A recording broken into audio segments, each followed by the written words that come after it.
नमस्ते, केम छो और स्वागत है आप सभी का आप ही के अपने YouTube channel without any doubt पे। और मैं हूं खुशहाली।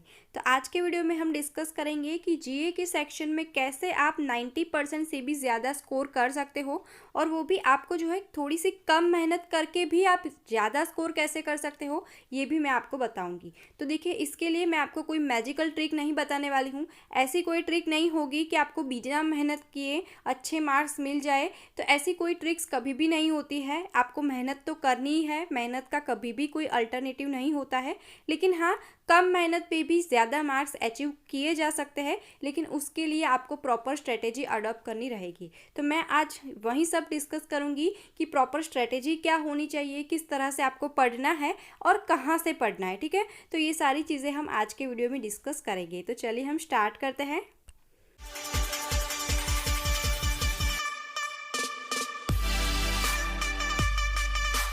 तो सबसे पहले हम एक बार स्ट्रक्चर समझ लेते हैं कि जीए के सेक्शन में कौन से सेक्शन में से कितने क्वेश्चंस पूछे जाते हैं। देखिए, मेनली तो तीन ही सेक्शंस होता है: current affairs, banking awareness and static GK. अगर करंट अफेयर्स की बात करें तो ये आपका सबसे इम्पॉर्टेंट टॉपिक रहता है, क्योंकि यहाँ से आपके 75 to 80% जो आपके क्वेश्चंस होंगे वो सिर्फ और सिर्फ करंट अफेयर्स के ऊपर बेस्ड ही होंगे। उसके बाद में अगर कोई इंपॉर्टेंट टॉपिक है तो वो है हमारा बैंकिंग अवेयरनेस, और उसके बाद में होगा स्टैटिक जीके। देखिए, स्टैटिक जीके पे ऊपर बेस्ड आपको बहुत ज़्यादा क्वेश्चंस नहीं मिलते हैं। यहाँ से आपको ज़्यादा से ज़्यादा 4 या तो 5 क्वेश्चंस ही पूछे जाएंगे। ठीक है, इससे ज़्यादा क्वेश्चन स्टैटिक जीके में से नहीं पूछा जाता है।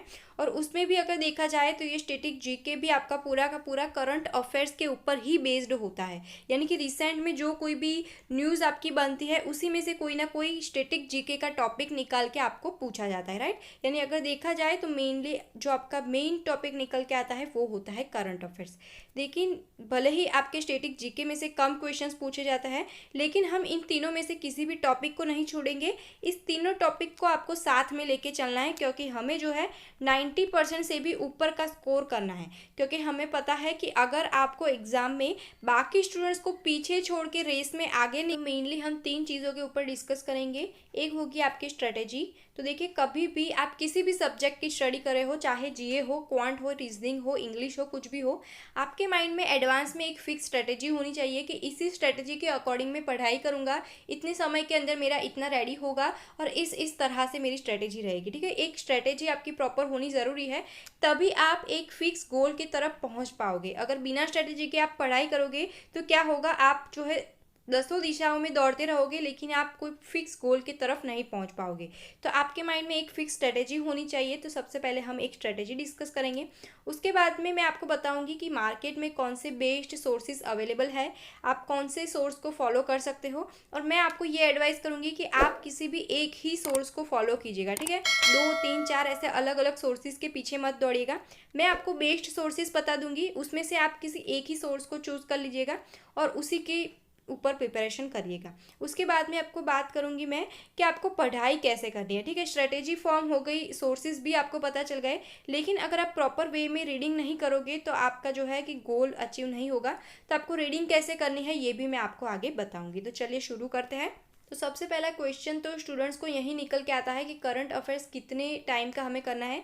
तो देखिए, जिस किसी भी मंथ में आपकी एग्ज़ाम है उसके आगे के जो भी 6 मंथ हो गए, जो रिसेंट 6 मंथ है, उनके आपको करंट अफेयर्स पढ़ने हैं। अब देखिए, आप सोचोगे कि 3 या 4 महीने के कर देंगे तो भी चल जाएगा, तो नहीं, ऐसा आपको नहीं करना है। पूरे 6 महीने के करंट अफेयर्स आपको पढ़ने ही पढ़ने हैं। इसमें आपको कहीं पे भी कुछ भी स्किप नहीं करना है, क्योंकि देखिए अभी क्या हो रहा है, करंट सिनेरियो के अकॉर्डिंग 6 महीने के करंट अफेयर्स पूछे जा रहे हैं। और कभी कभार एग्जामिनर्स क्या करते हैं, कुछ ना कुछ एक्सपेरिमेंट्स कर लेते हैं एग्जाम में। वो क्या करता है कि जिस महीने में एग्जाम है उसके आगे के जो 2 महीने होते हैं रिसेंट, उसको छोड़ देते हैं, और उसके भी आगे वाले जो 2 या 3 महीने होते हैं, 4 महीने होते हैं, कभी कभार उसी में से ज़्यादा पोर्शन पूछा जाता है। तब क्या होता है, अगर आपने सिर्फ रिसेंट मंथ्स की ही प्रिपरेशन की है तब फिर आपका स्कोर बहुत बुरा होता है। तो मैं आपको पर्सनली ऐसा सजेस्ट करूंगी कि प्लीज़ आप 6 महीने के करंट अफेयर्स को लेके ही चलिए, इसको आप प्लीज़ स्किप मत कीजिएगा। ठीक है, तो अब बात करते हैं स्ट्रेटेजी की। तो स्ट्रेटेजी को डिस्कस करते हैं। तो देखिए, सबसे पहले तो दो तरह के स्टूडेंट होते हैं। एक स्टूडेंट तो वैसे होता है कि जो बहुत डेडिकेटेड होता है, उनका विल पावर भी बहुत स्ट्रांग होता है, वो डेली के करंट अफेयर्स को डेली बेसिस पे पढ़ पाते हैं। तो वो क्या करता है, जितने भी आपको पता है कि फेमस बहुत अच्छे अच्छे यूट्यूब पे चैनल्स अवेलेबल है जो कि डेली करंट अफेयर्स के ऊपर सेशंस लेके आते हैं, और जो सेशंस पूरे 50 मिनट के ऊपर के होते हैं, ठीक है। तो वो जो सिंसियर स्टूडेंट्स होता है वो उन 50 मिनट के पूरे पूरे वीडियो लेक्चर्स को भी पढ़ पाते हैं, और उसके बाद में पीडीएफ्स को डाउनलोड करके भी पढ़ता है। यानी वो लोग सिर्फ एक ही दिन के न्यूज़ के पीछे, यानी एक ही दिन के करंट अफेयर्स को रेडी करने के पीछे वो डेली 1 से 1.5 घंटा दे पाते हैं, ठीक है। तो भाई मैं तो वैसे स्टूडेंट्स में से नहीं हूँ कि जो सिर्फ एक ही दिन के करंट अफेयर्स के पीछे डेली 1.5 घंटा दे पाए। तो मुझे ये स्ट्रेटेजी रास नहीं आती है, तो मैं इस स्ट्रेटेजी को फॉलो नहीं करती हूँ। लेकिन अगर आप उन स्टूडेंट्स में से हो जो इस स्ट्रेटेजी को फॉलो कर पाते हो, तो भाई ये बेस्ट स्ट्रेटेजी है, कंटिन्यू रखिएगा, ठीक है। लेकिन मैं ये फॉलो नहीं कर पाती हूँ, तो मैं किस तरह से स्टडी करती हूँ अब मैं आपको ये बताऊँगी। मैं क्या करती हूँ, कभी भी डेली करंट अफेयर्स को नहीं पढ़ती हूँ, और कभी भी कोई वीडियो लेक्चर्स भी मैं नहीं देखती हूँ। मैं सिर्फ और सिर्फ पीडीएफ्स के ऊपर ही डिपेंड रहती हूँ, ठीक है। सिर्फ और सिर्फ पीडीएफ्स को ही पढ़ती हूँ, और इसी में से मुझे बहुत ज़्यादा बेनिफिट होता है। अब देखिए, मैं आपको क्या सजेस्ट करती हूँ कि अलग अलग सोर्सेज के ऊपर डिपेंड मत कीजिए, कोई भी एक ही सोर्स आप उठा लीजिए, ठीक है। मैं आपको आगे बताऊंगी कि कौन से बेस्ड सोर्सेज है, उसमें से आपको जो भी ओके लगे, जो परफेक्ट लगे, वो आप कोई एक सोर्स सिलेक्ट कर लीजिएगा, ठीक है। तो मैंने अभी फ़िलहाल एक सोर्स उठा लिया है, जो है अफेयर्स क्लाउड, ठीक है। आपको पता होगा अफेयर्स क्लाउड की जो पीडीएफ्स आती है वो बहुत अच्छी पीडीएफ है, तो भाई मैं तो इसी को फॉलो करती हूँ। तो देखिए, आप कोई एक सोर्स उठा लीजिए, जैसे कि मैंने अफेयर्स क्लाउड को उठा लिया है, और मैं क्या करती हूँ, सिर्फ और सिर्फ उसकी जो वीकली करंट अफेयर्स होते हैं ना, वीकली करंट अफेयर्स की पीडीएफ, सिर्फ उसी को पढ़ती हूँ। ना ही डेली बेसिस पे कभी भी मैं नहीं पढ़ती हूँ, मैं उसकी जो वीकली पीडीएफ होती है उसको पढ़ती हूँ। उसके बाद में उसी की वीकली टेस्ट होती है, ठीक है। तो उस टेस्ट को मैं कंडक्ट करती हूँ, ठीक है। तो मतलब वीकली करंट अफेयर्स पढ़ लिए, उसके बाद में मैंने वीकली टेस्ट अटेंड कर ली। उसके बाद में मैं क्या करती हूँ, मार्केट में जो भी फ्री ऑफ कॉस्ट कोई भी 2 वेबसाइट पे मैं चली जाती हूँ, और उसकी जो वीकली टेस्ट होती है ना, उसको अटेंड कर लेती हूँ, ठीक है। मतलब क्या हो गया, एक सोर्स से मैंने पूरा वीकली करंट अफेयर्स पढ़ लिया, उस सोर्स की भी मैंने एग्ज़ाम दे दी, और बाकी के और 2 सोर्सेज की मैंने एग्ज़ाम दे दी, ठीक है। मतलब कि 3 बार मैंने एग्ज़ाम दी है।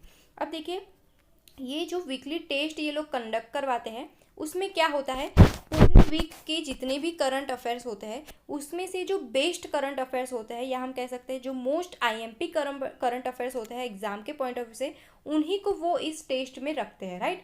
मतलब कि देखिए, आपने पूरे एक नहीं, दो नहीं, बल्कि 3 सोर्सेज में से आपने एग्जाम दे दी, मतलब कि आपने पूरे 3 सोर्सेज से एग्जाम दे दी, मतलब एक भी वैसा करंट अफेयर्स आपका नहीं छूटेगा जो एग्ज़ाम के पॉइंट ऑफ व्यू से इंपॉर्टेंट है। सारे इंपॉर्टेंट करंट अफेयर्स आपके हो जाएंगे, साथ ही साथ आपके अंदर एक कॉन्फिडेंस भी बिल्ड हो जाएगा कि हाँ भाई, मुझे सब कुछ प्रिपेयर हो गया है, ठीक है। तो आप इस स्ट्रेटेजी को फॉलो कर सकते हैं, कोई एक बेस्ड सोर्स उठा लीजिए, उसके वीकली करंट अफेयर्स को पढ़िए, और बाकी के और 2 सोर्सेज में से सिर्फ आप टेस्ट कंडक्ट कर लीजिएगा, ठीक है। ताकि आपका सब कुछ एकदम परफेक्टली रेडी होता जाएगा, साथ ही साथ आपके अंदर कॉन्फिडेंस भी आता जाएगा। तो अभी मैं आपको सिर्फ करंट अफेयर्स के बारे में बता रही हूँ, आगे मैं आपको स्टैटिक के बारे में भी बताऊँगी, और बैंकिंग के बारे में भी बताऊँगी कि वो मैं कैसे पढ़ती हूँ।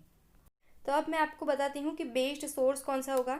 तो देखिए, 2 सोर्सेज है जो मेरे हिसाब से बेस्ट है। एक है हमारा स्टडी आईक्यू, ठीक है, स्टडी आईक्यू, एंड सेकंड है अफेयर्स क्लाउड, ठीक है, अफेयर्स क्लाउड। तो ये दोनों के दोनों बेस्ड सोर्सेज हैं। अगर आप इनमें से किसी भी को आप फॉलो करते हो, तो आपको कभी भी निराशा हाथ नहीं लगेगी। इसके अंदर जो भी क्वेश्चंस होता है, आपको डायरेक्ट वहीं के वहीं क्वेश्चंस आपको एग्जाम में देखने को मिलेंगे, ठीक है।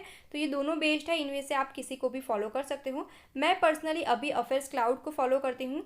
तो अगर आप इसको भी परचेस करना चाहते हो, तो इसकी लिंक नीचे डिस्क्रिप्शन बॉक्स में एंड कमेंट बॉक्स में मिल जाएगी, और वहाँ पे मैंने एक प्रोमो कोड भी दे दिया है। तो अगर आप उसको अप्लाई करोगे तो आपको 10% का डिस्काउंट भी मिल जाएगा, ठीक है। तो स्ट्रेटेजी डिस्कस कर ली, बेस्ड सोर्स भी मैंने आपको बता दिया। अब मैं आपको बताती हूँ कि आपको पढ़ना कैसे है, ठीक है। पढ़ने की भी एक मेथड होती है, उसी मेथड से आपको पढ़ना चाहिए, तो आपका जो है कम समय में ज़्यादा रीडिंग हो पाएगी। तो अब मैं आपको ये बता देती हूँ। तो देखिए, आपको क्या करना है, अगर आप वीकली पीडीएफ्स को ओपन करोगे ना, तो उसमें क्या होगा, एक आपको दिया होगा ऊपर एक हेडिंग होगा, और उसके नीचे आपको कुछ लाइंस दी होगी, ठीक है। तो कुछ करंट अफेयर्स ऐसे होते हैं जिसको सिर्फ अपने हेडिंग पढ़ लिया, मतलब कि आपका काम हो गया।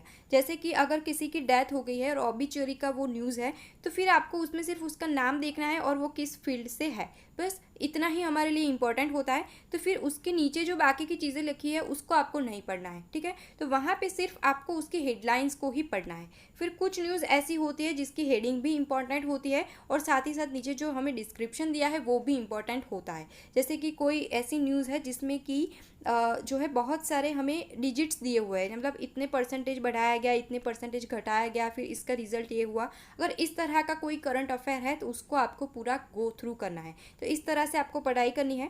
और मैं आपको ये सजेस्ट करती हूँ कि आप क्या कीजिए, उस पीडीएफ की, उस वीकली पीडीएफ की पूरी प्रिंट निकलवा लीजिए और इसमें भी जो भी आपको इंपॉर्टेंट चीज़ें लगती है जो आपको याद रखनी है, ठीक है, तो उन सारी चीज़ों के नीचे आप अंडरलाइन करते चलिए, ताकि जब आप एग्ज़ाम के टाइम पे उसको रिवाइज़ करने बैठते हो तब आपको पूरा पढ़ने की ज़रूरत नहीं है, सिर्फ जो आपने अंडरलाइन किया हुआ है पोर्शन उन्हीं को आपको पढ़ना रहता है, ठीक है। इससे आपका दो फ़ायदे होंगे। एक तो आपके जो नोट्स बनाने का टाइम है वो बच जाएगा, आपको नोट्स बनाने की ज़रूरत नहीं बनेगी। और सेकंड थिंग है, अगर आपने अंडरलाइन किया हुआ है तो एग्ज़ाम के टाइम पे आपको रेडी नोट्स मिल जाती है, सीधा आपको अंडरलाइन की हुई चीज़ें ही पढ़नी है। अब हम बात करते हैं banking awareness and static GK की। तो इसकी आपको कैसे पढ़ाई करनी है। तो देखिए, मैंने अफेयर्स क्लाउड का सब्सक्रिप्शन लिया हुआ है, तो मैं आपको वहाँ से दिखाती हूँ कि आपको कैसे पढ़ना चाहिए। स्टडी आईक्यू में भी शायद इसी तरह का कुछ कंटेंट अवेलेबल होगा। तो देखिए, यहाँ पे इन्होंने देखिए जो मेन टॉपिक है इसकी आपको अलग से हाईलाइट्स बना के दे दी है। जैसे कि देखिए यहाँ पे यूनियन बजट है, इकोनॉमिक सर्वे है, union budget and economic survey. उसके अलावा जो मेन पार्ट है ये देखिए यहाँ पे हाईलाइट ऑफ कोविड-19 पीडीएफ। अब देखिए ऐसे जो मेन टॉपिक्स होते हैं ना, यहाँ से तो आपके डेफिनेटली क्वेश्चंस बनने ही वाले हैं। अभी ये जो कोविड की महामारी चल रही है तो यहाँ से तो आपके एग्जाम में 2 क्वेश्चन तो या 3 क्वेश्चन तो कहीं नहीं गए हैं, यहाँ से क्वेश्चंस बनने ही वाले हैं। तो वैसे जो मेन टॉपिक्स होते हैं उनको आपको पहले पढ़ना चाहिए, इनको आपको फर्स्ट प्रेफरेंस देना चाहिए, ठीक है। इसके बाद में देखिए यहाँ पे भी आप देखिए ओवरव्यू ऑफ आत्मनिर्भर भारत अभियान इकोनॉमिक रिलीफ पैकेज। तो ये भी सारे हैं, ये सारे आप देख सकते हो ये मेन टॉपिक्स होते हैं। तो वैसे टॉपिक्स जो इंपॉर्टेंट होता है इनको आपको फर्स्ट प्रेफरेंस देना चाहिए। वीकली पीडीएफ्स की बात करें तो ये पूरी वीकली पीडीएफ्स है। उसके बाद में ये सारे वीकली टेस्ट है। मैंने आपको बताया कि ये दोनों के दोनों आपको पूरे 6 महीने के लिए अटेंड करने हैं। उसके बाद में देखिए मैं आपको दिखा देती हूँ। अब ये है मेन चीज़ हमारी मंथली पीडीएफ्स, राइट। तो देखिए यहाँ पे ये है 4th पॉइंट, आप देखिए बैंकिंग एंड फाइनेंशियल इकोनॉमी की पीडीएफ है। यानी अगर आप सिर्फ इस पीडीएफ को पढ़ लोगे तो यहाँ से देखिए आपका पूरा का पूरा बैंकिंग अवेयरनेस एक ही जगह से आपका पूरा कंप्लीट हो जाएगा, ठीक है। तो बैंकिंग अवेयरनेस के लिए आपको इसको पढ़ना है। इसके अलावा देखिए हर एक महीने के यहाँ पे पीडीएफ है टॉप 100 क्वेश्चंस की, राइट। तो ये भी आप पूरा पढ़ सकते हो एग्जाम के टाइम के पहले जब आप रिवीजन करते हो उस टाइम में भी आप इसको पढ़ सकते हो, ताकि जितने भी मोस्ट इंपॉर्टेंट क्वेश्चंस होंगे उसका आपका एक बार फिर से रिवीजन हो जाएगा। उसके अलावा अगर स्टैटिक जीके की बात करें तो देखिए हर एक मंथ की जो पीडीएफ होती है, जैसे कि ये मई मंथ की है, इसको आपको मैं ओपन करके दिखाती हूँ। तो ये ओपन हो रहा है। तो देखिए इसमें ये रहा स्टैटिक जीके का पोर्शन। तो देखिए ये पूरी की पूरी इसकी इंडेक्स है, जी आप देख सकते हो इसमें कौन से टॉपिक्स अवेलेबल है। ऑलमोस्ट सारे के सारे टॉपिक्स यहाँ पे अवेलेबल है, जिसमें से कि मैं आपको दिखाती हूँ स्टैटिक जीके का पोर्शन। तो ये रहा हमारा स्टैटिक जीके का पोर्शन। ये स्टैटिक जीके है। देखिए बैंकिंग टर्मिनोलॉजीज पूरा का पूरा जो जितना भी स्टैटिक जीके होगा वो आपका यहाँ से कंप्लीट हो जाएगा, क्योंकि हमें भी पता है जो स्टैटिक जीके का पोर्शन होता है वो भी आजकल कैसा होता है, जो रिसेंट में करंट अफेयर्स हुए हैं उन्हीं के ऊपर बेस्ड आपका स्टैटिक जीके पूछा जाता है। तो यहाँ से आपका पूरा का पूरा स्टैटिक जीके भी कवर अप हो जाएगा। बस आपको इसी तरह से इसी वे में सब कुछ फॉलो करना है। सबसे पहले मैंने आपको क्या बताया, एक बार क्विक रिवीजन में आपको बता देती हूँ। मैंने आपको बताया कि आपको वीकली पीडीएफ्स पढ़ने हैं पूरे के पूरे 6 महीने की, जिसमें आपको वीकली पीडीएफ पढ़ने हैं, उसके बाद में वीकली टेस्ट देना है, उसके बाद में 2 अलग अलग सोर्सेज पे जाके आपको वीकली टेस्ट देना है, ठीक है, ताकि आपका 6 महीने का पूरा करंट अफेयर्स हो जाएगा। इसके अलावा बताया बैंकिंग अवेयरनेस की पीडीएफ पढ़नी है एंड स्टैटिक जीके की पीडीएफ पढ़नी है, राइट। और उसके अलावा एकदम लास्ट टाइम पे जब आप रिवीजन करते हो तब जो टॉप 100 क्वेश्चंस की पीडीएफ है उनको पढ़ना है, राइट। तो इतना आपको करना है। अगर आप इस स्ट्रेटेजी को फॉलो कर लेते हो तो फिर आपको 90% से भी ज़्यादा स्कोर करने से कोई रोक नहीं पाएगा। आपका स्कोर जो है बिल्कुल अच्छा होने वाला है और 100% आपका सिलेक्शन ज़रूर होगा। तो मिलते हैं नेक्स्ट वीडियो में। Thanks for watching.